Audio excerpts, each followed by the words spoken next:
New Jersey Senator Andy Kim is the ranking member of the Homeland Security Subcommittee on Disaster Management. This week, he sent a letter to Secretary Noem demanding the release of her plan for the current hurricane season, and he joins me now.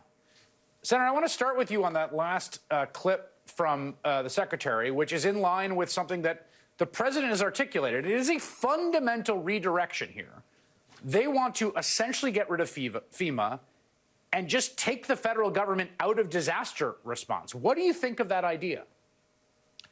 Well, you see right now what happens when we have incompetence in terms of leadership at the federal level. No state is going to be able to account for every single possible disaster that's out there and have the resources available in that kind of way to deploy quickly. You know, we need experts. We need people that understand how to be able to respond, be able to anticipate, and be able to have the data to be able to engage. And right now, you see somebody who's more interested in doing what I call performative governance rather than actually leading, actually taking the steps. So I really think that, look, there are definitely reforms that need to be made to FEMA. We experienced some challenges when we came to Superstorm Sandy years ago in New Jersey, but that doesn't mean that we just wipe it all out and completely get rid of it. That would be a disaster for our country, and we're seeing some of that problem unfolding right now.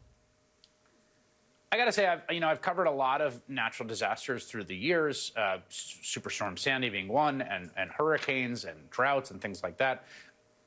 It is a little weird that the acting administrator from FEMA has no experience in emergency management, doesn't seem to know that there's a hurricane season, maybe he was joking, maybe not, and has said bupkis while they're gutting the agency in the aftermath of this and as we prepare for hurricane season.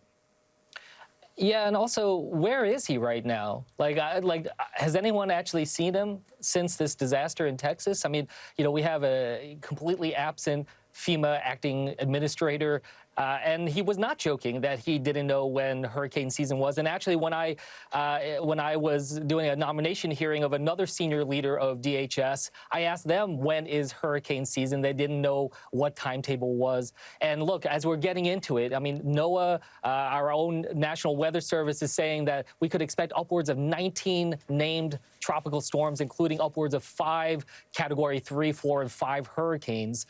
This is something that's not theoretical in terms of the worry that my state, New Jersey, and up and down the coast is facing. And when we see this kind of incompetence in the response to what's happening in Texas and the horrible tragedy there, it leaves a lot of people in my state and around this country very nervous about what's to come.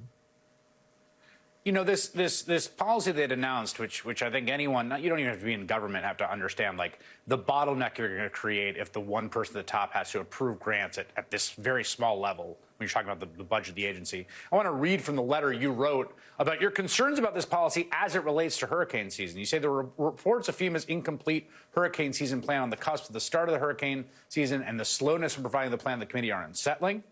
Any such plan must detail how FEMA's life-saving missions will not be hindered by your recent directive, requiring all department obligations over $100,000 be reviewed and approved by your prior to obligation, especially since the memorandum stated your office would take a minimum of 5 days to complete each review. Yeah. This added layer of bureaucracy threatens to delay work that can mean the difference between life and death for disaster victims. Do you think, is this policy still in place as far as you understand it?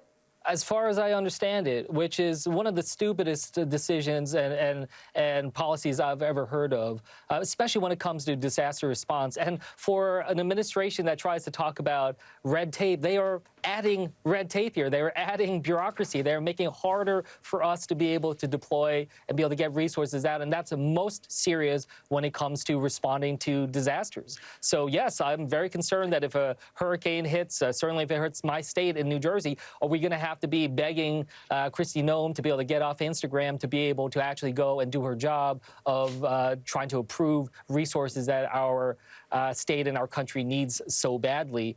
This is a terrible idea to bottleneck. We should be able to pre-position resources. We should give freedom for our disaster response experts to be able to handle this.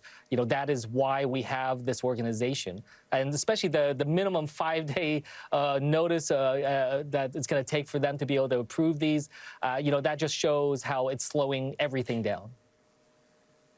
Yeah, to the broader point here about the role of the federal government, I mean, I think, you know, there's a kernel of a real truth or truism here I've found, and I'm sure you would agree in terms of Superstorm Sandy, that top-down emergency management can be really bad. You want to sort of have it be bottom-up. You want the people closest to the problem communicating and being supported by federal officials.